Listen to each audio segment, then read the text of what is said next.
matter how flawlessly the pre-production and shooting of a movie goes, the filmmakers never really know how it's going to turn out until they sit down in that editing suite and start piecing their footage together.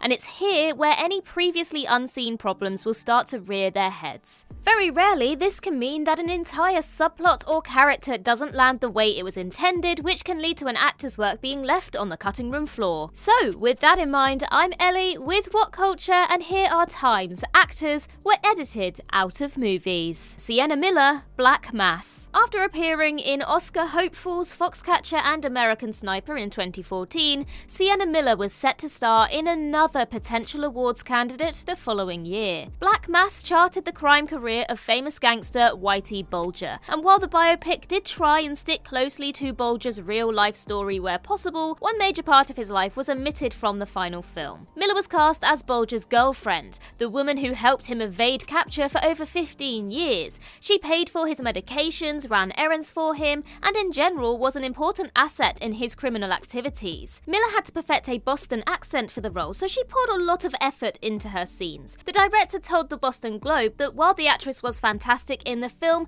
he chose to remove her because he felt that Bulger's later years, the scenes of which Miller featured heavily in, were less dramatic than the rest of the film. Number 9. Kevin Spacey, All the Money in the World. In light of these sexual misconduct allegations levelled against the actor in late 2017, Kevin Spacey's role in crime thriller All the Money in the World was literally edited into non-existence, and he was replaced by Christopher Plummer. This negativity meant that the film was essentially doomed. The buzz around it was now entirely negative, and its box office prospects looked shaky at best. Even its premiere at the AFI Festival was cancelled. And yet, in an incredible feat of determination, organisation and pure filmmaking skill, director Ridley Scott managed to reshoot all of Spacey scenes and splice them back into the rest of the film literally weeks before it was set to launch. The best bit is, you can't really tell. I mean, there's one scene with a bit of obvious green screen, but for the most part, these reshoots are not noticeable. Various actors, Mr. and Mrs. Smith. To say that the production of Mr. and Mrs. Smith was a bit of a mess is, to put it lightly,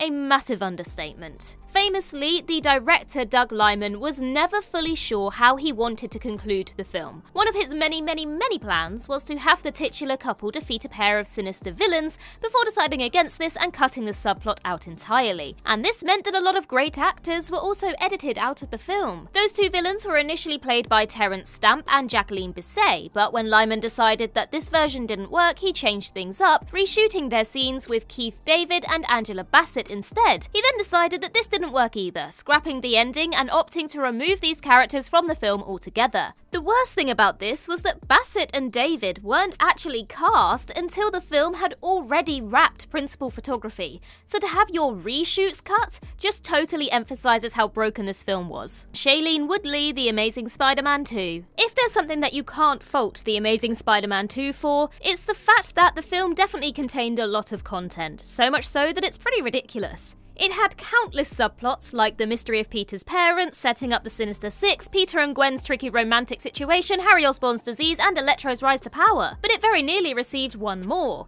in the form of longtime Spidey love interest Mary Jane Watson. The role was played by Shailene Woodley, who at the time was quickly growing in stardom thanks to her roles in The Fault in Our Stars and Divergent. The actress worked on The Amazing Spider-Man 2 for several days, shooting a bunch of scenes that were nowhere to be found in the final cut. Director Mark Webb told the Los Angeles Times that removing Woodley from the film was an incredibly tough call to make, but that MJ's scenes just didn't work when combined with the existing romance between Peter and Gwen. And to be honest, you have to see this as the right call, because it most likely would have cheapened the relationship between Peter and Gwen if her death was suddenly glazed over with a blossoming new romance with MJ. Jessica Chastain, The Death and Life of John F. Donovan. Jessica Chastain probably isn't too bothered about this one, considering that The Death and Life of John F. Donovan currently holds a 13% rating on Rotten Tomatoes. The movie premiered at Toronto International Film Festival, with many critics labelling it as an incoherent mess. The fact that director Xavier Dolan delayed its release so that he could extensively rework the story was an indicator that things weren't shaping up, and it was during this process that Chastain's character was lost in the mix. On Instagram, Dolan said that he felt Chastain's part needed to be cut, explaining that her subplot just didn't mesh well with the rest of the story. Chastain wasn't the only one to be chopped either. While interviewing Bella Thorne, Vulture noted that her scenes had also been removed from the film. Michael K. Williams, Solo: A Star Wars Story. When solo directors Phil Lord and Chris Miller were fired from the project in mid-2017, the film they were originally intending to make was forced to undergo a ton of significant changes. Included in these changes was the removal of a character played by The Wire's Michael K. Williams, who was ultimately axed because of scheduling conflicts. When Ron Howard boarded the movie as its new director, he still wanted to work with Williams, but major chunks of the film had to be reshot and reworked. So naturally, the length of the film's shooting schedule was increased significantly, which caused problems for Williams, who had other professional commitments to attend to. Namely, he was filming something else in South Africa at the time. So Howard was forced to remove Williams' role from the film, a character described as a sophisticated half-mountain lion, half-human. In the final cut, Paul Bettany plays a similar character, but not identical, who essentially had the same story function that Williams' character would have done. Rick Mayall, Harry Potter and the Philosopher's Stone. It's borderline impossible to fit every element of a novel into its film adaptation, as the Harry Potter series found out the very hard way. Various parts of the books were cut from their movie versions, including Spew, Nearly Headless Nick's Death Day Party, and the Sphinx in the Maze. But one of the most notable omissions was Peeves the Poltergeist, who is nowhere to be seen in the entire franchise. Peeves is hardly an essential part of the Harry Potter story, but in the books, he gives Hogwarts Castle a bit more personality and has many fun appearances throughout the series. Initially, he was supposed to appear throughout the movie series too, a recurring character played by comedian Rick Mayall, but his scenes in the first film were cut because the filmmakers weren't happy with the look of the character. Mayall revealed that he did about 3 weeks of filming, but he kept getting sent off set because he was making everyone else laugh. He also sent his kids to see the film without telling them that he wasn't actually in it, and they came out thinking he had played Hagrid, somehow. Sterling K. Brown, Split. After making several stinkers like After Earth, The Last Airbender and The Happening, M. Night Shyamalan made a big comeback with 2015's The Visit and then 2017's Split. Both films are impressively laser-focused, wasting not a second of screen time, and in the latter's case,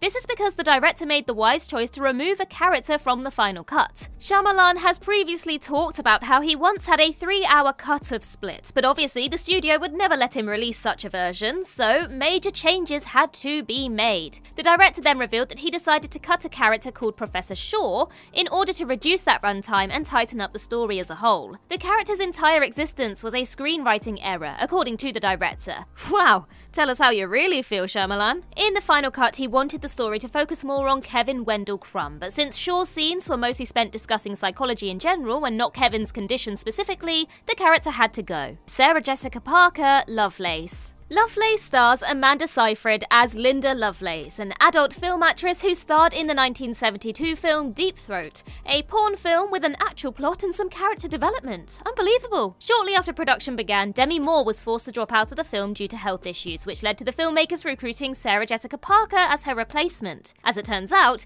they needn't have bothered going through all that trouble because the actress is nowhere to be seen in the end product. Moore and Parker were cast as feminist icon Gloria Steinem, a huge supporter of the anti-pornography movement. The script for Lovelace originally ended in 1984, at which time Linda had crossed paths with Steinem and came to support her anti-porn beliefs. However, during editing, the directors found that it was better to end the story in 1980 before Linda became involved with Steinem. Thus, Parker's scenes weren't needed. Mickey Rourke, The Thin Red Line. Several actors were cut from Terrence Malick's The Thin Red Line, including Lucas Haas and Bill Pullman, as well as a voiceover track recorded by Billy Bob Thornton. However, Mickey Rourke is the only one who had a notable part in the film, one that was so good that the actor once called it his best work in a 2005 interview. It's not entirely clear why Rourke was cut, but the actor believes it was for personal reasons and not to serve the story, as he stated in that same interview, and I quote, "There were political reasons why I was out of the movie. That really upset me.